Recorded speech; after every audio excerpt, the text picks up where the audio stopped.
స్నేహ, వంశీ చిన్నగా తినండి, గొంతులో తట్టుకుంటుంది. ఇప్పటికే లేట్ అయిపోయింది వదినా. ఉండండి, నేను లంచ్ బాక్స్ రెడీ చేస్తాను. వద్దొద్దునా, ఇవాళకి క్యాంటీన్లో తినేస్తాంలే. Hey Gopi, my son Surya lunch box రెడీనా?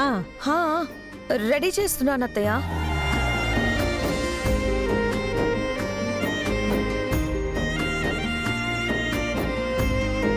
గంగా, పెద్దమ్మ టిఫిన్ చేయడానికి రాలేదేంటి? పిలిచాను సార్, తర్వాత తింటాను అన్నారు. సెల్లా ప్రైమేల్ సెల్ ఏటి కనపడతలేదు, ఇంకా కిందకి రాలేదేటి? సూపర్ మార్కెట్కి వెళ్ళే టైం కూడా అయిపోయినది. నిన్న హాస్పిటల్ అత్తయ్య గారు చాలా సీరియస్ అయ్యారు కదా, అందుకే ప్రమీల సూపర్ మార్కెట్కి వెళ్ళకూడదని డిసైడ్ అయి ఉంటుంది.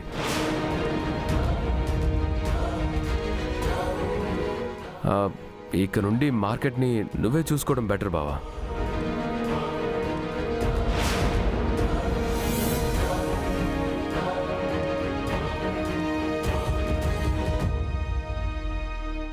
గంగా,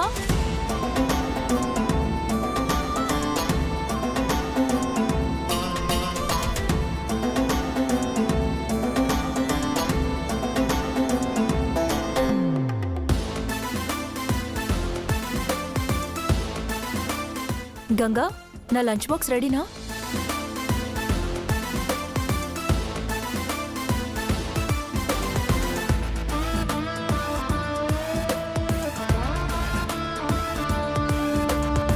అక్క, అది నువ్వు సూపర్ మార్కెట్కి వెళ్ళవేమో అనుకున్నానక్క.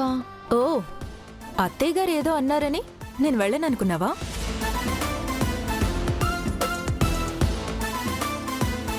అత్తయ్య గారు ఏదో ఆవేశంలో అన్నారు. ఆయన ఇంటి కోడలు బయటికి వెళ్తే ఏదో నష్టం జరిగిపోతుందనుకుంటే ఏ కుటుంబం సంతోషంగా ఉండదు.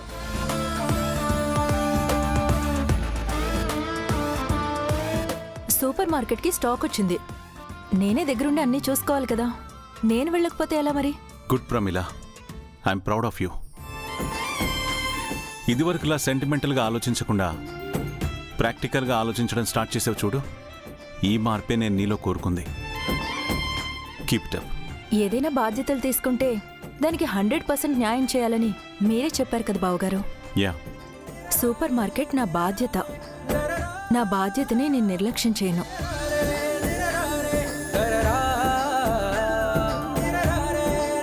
వెళ్ళొస్తాను. బాయ్.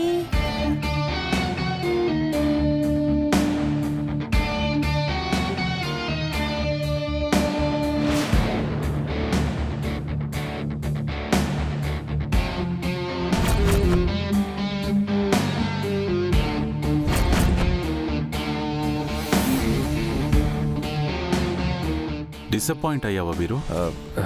నేనా? ఎందుకు బావా? సూపర్ మార్కెట్ని నేనే చూసుకోవాల్సి వస్తుంది అన్నావు కదా, ప్రమీల వెళ్ళేసరికి డిసప్పాయింట్ అయ్యావా అంటున్నాను. No no, nothing like that బావా. ఎవరు చూసుకుంటే ఏంటి, మన ఫ్యామిలీ రెస్పాన్సిబిలిటీయే కదా. Yeah, exactly, family responsibility. కొన్ని మార్పులు చాలా అవసరం వీరు. కొన్ని విషయాలు ఎంతకీ మారవు.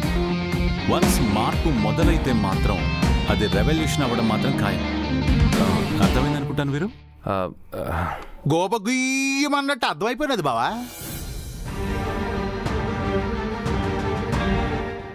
బెదర మొక్కల్లో అది కనపడుతుంది కదేంటి?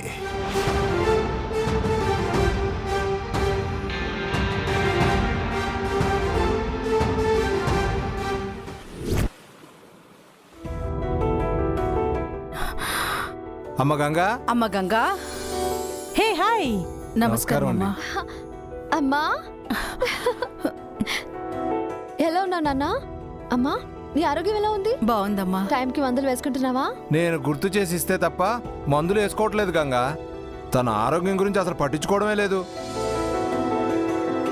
ఊరుకోండి, మనం వచ్చింది అయ్యగారిని పరామర్శించడానికి. నా ఆరోగ్యం గురించి ఎందుకు?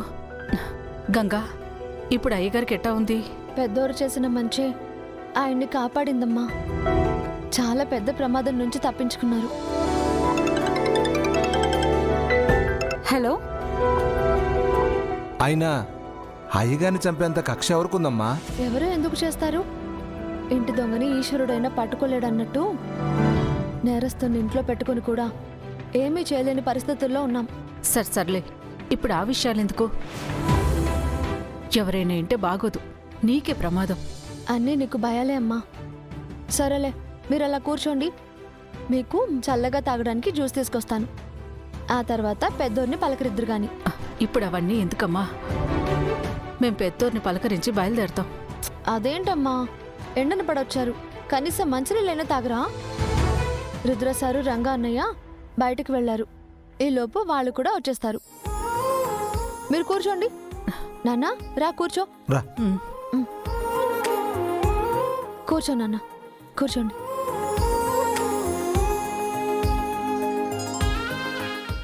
హే Ganga, Huh? Give juice to your mother and father and me also.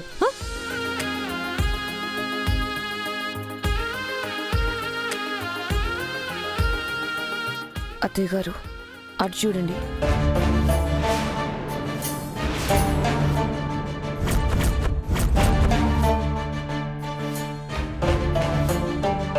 మీరు వాళ్ళని రావద్దని చెప్పినా కూడా ఎంత ధైర్యంగా వచ్చి నట్టింట్లో కూర్చున్నారో. అంతేలేండి, ఇక్కడంతా వాళ్ళ కూతురుదే రాజ్యం అని కాన్ఫిడెన్స్ వాళ్ళకి. నేను ఎన్ని రోజులు గంగకి రుద్రబావికి మీ మాట అంటే లెక్కలేదనుకున్నాను. వీళ్ళకు కూడా మీ మాట అంటే లెక్కలేదని అర్థమైపోతుంది.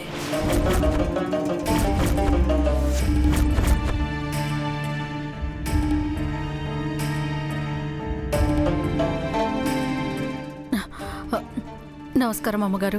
నమస్కారం అమ్మగారు. బాగున్నారా అమ్మగారు? మీ కూతురు ఇంట్లో కోడలుగా అడుగుపెట్టిన దగ్గర నుంచి బాగుండడం కాదు కదా, మనశ్శాంతిగా కూడా లేకుండా బతుకుతున్నాం. మహాతల్లి ఏ క్షణాన్ని అడుగు పెట్టిందో దినదిన గండం నూరేళ్ల ఆయుష్ అన్నట్టు తయారయ్యాయి మా బతుకులు. అయినా మిమ్మల్ని ఇంటి గడప తొక్కొద్దని చెప్పాను కదా, మళ్ళీ ఏ మొహం పెట్టుకుని వచ్చారు?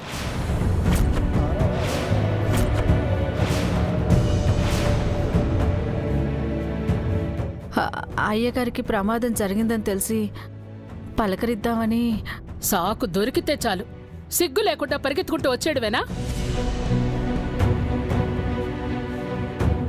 ఒక్క పూటైనా పుష్టిగా భోంచేద్దామని వచ్చారా? అమ్మగారు, ఏ రోషం వచ్చిందా?